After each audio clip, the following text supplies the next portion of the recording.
Assalamualaikum warahmatullahi wabarakatuh. Halo semuanya, perkenalkan nama saya Anissa Uyunaura dari PMR Wira SMA Negeri 1 Bangkalan. Di sini saya akan menjelaskan tentang keterampilan kepalang merahan di bidang kesehatan remaja submateri nabza. Tonton sampai akhir ya, karena banyak sekali manfaatnya. Kembali lagi dengan saya. Di sini saya akan menjelaskan tentang kesehatan remaja submateri nabza. Seperti yang kita ketahui, remaja merupakan masa transisi dari anak-anak menuju dewasa. Oleh karena itu, banyak hal atau banyak informasi yang harus diketahui oleh para remaja agar para remaja tidak mengalami kerugian yang merugikan diri sendiri ataupun orang lain. Salah satu contohnya yang harus remaja ketahui adalah nabza. Nabza merupakan singkatan dari narkotik, psikotropika, dan zat adiktif lainnya, di mana jika bahan atau zat ini memasuki tubuh, maka otak atau saraf akan mengalami gangguan dan ketergantungan. Jika seseorang telah mengalami ketergantungan, maka ia harus memenuhi keinginan mengonsumsi nabza, yang dimana tambah lama, dosis yang dibutuhkan semakin besar. Jadi, sebenarnya nabza ini ada apa aja sih? Yang pertama adalah rokok. Rokok bukan hal asing lagi bagi kita karena tentunya di sekitar kita ada perokok. Bahkan remaja pada saat ini juga banyak yang merokok. Padahal rokok mengandung 700 racun yang sangat berbahaya, diantaranya ada karbon monoksida, tar, dan nikotin.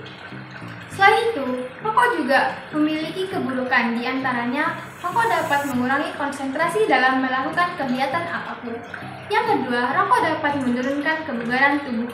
Yang ketiga, tak hanya bagi perokok, rokok juga berbahaya bagi orang di sekitarnya karena asap yang ditimbulkannya. Dan yang paling berbahaya, rokok dapat menimbulkan ketergantungan. Jika Anda mencoba satu kali, maka Anda akan mengalami ketergantungan sehingga mencobanya berkali-kali dan membuat Anda menjadi perokok aktif. Lalu, faktor apa yang mendorong remaja merokok? Faktor diantaranya yaitu rasa ingin tahu.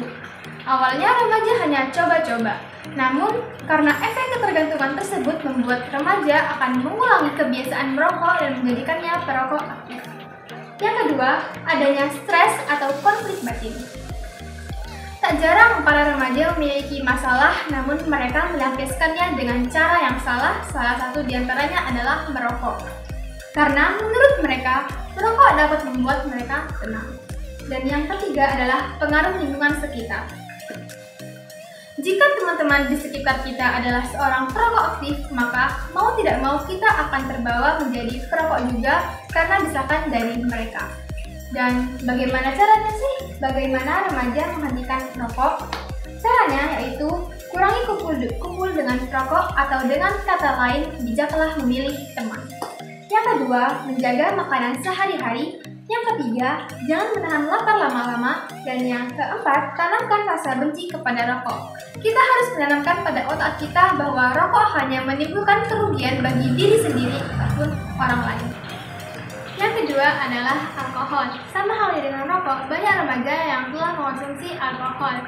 Jika mengonsumsi alkohol, maka alkohol secara langsung akan menurunkan kesadaran manusia sehingga membuat manusia tidak dapat melakukan kegiatan dengan benar.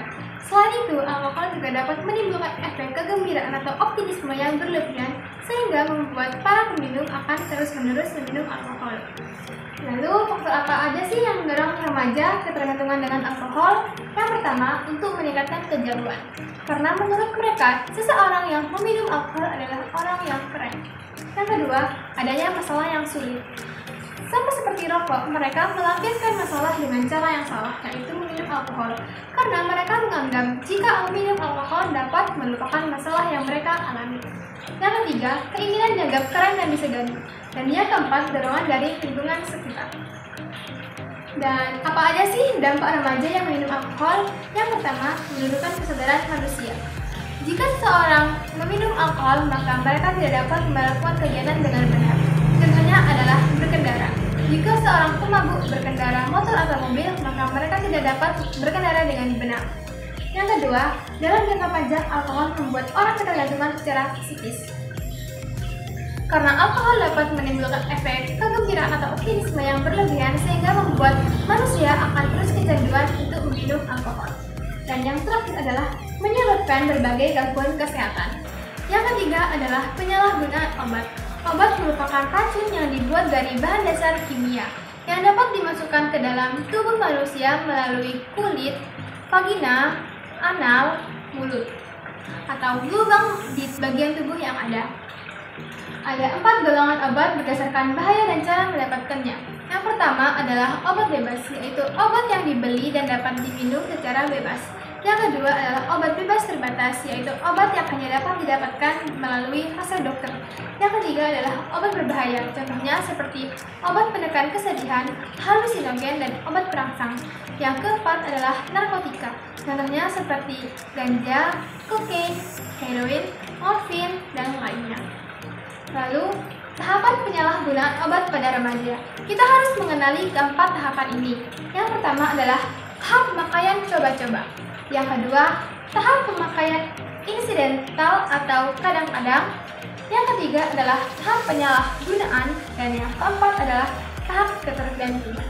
Remaja merupakan kelompok potensial yang sangat beresiko untuk ngepil, yaitu memasukkan obat melalui mulut, dan nyuntik memasukkan obat melalui suntikan yang diawali dengan coba-coba dan berakhir ketagihan. Kita harus mengenali tanda remaja berada di bawah pengaruh obat. Yang pertama, lesu atau gelisah. Yang kedua, banyak keluar keringat. Yang ketiga, kurangnya konsentrasi. Yang keempat, gerakan bergetar. Dan yang kelima adalah kelihatan ketakutan. Mungkin cukup sekian yang dapat saya sampaikan. Semoga apa yang saya sampaikan bermanfaat bagi kita semua. Dan apabila ada salah kata, mohon maaf. Kurang lebihnya, mohon maaf atas perhatiannya. Terima kasih. Sekian dari saya Anissa Uyunaura, pamit undur diri. Wassalamualaikum warahmatullahi wabarakatuh. Siamo tutti fratelli, siamo.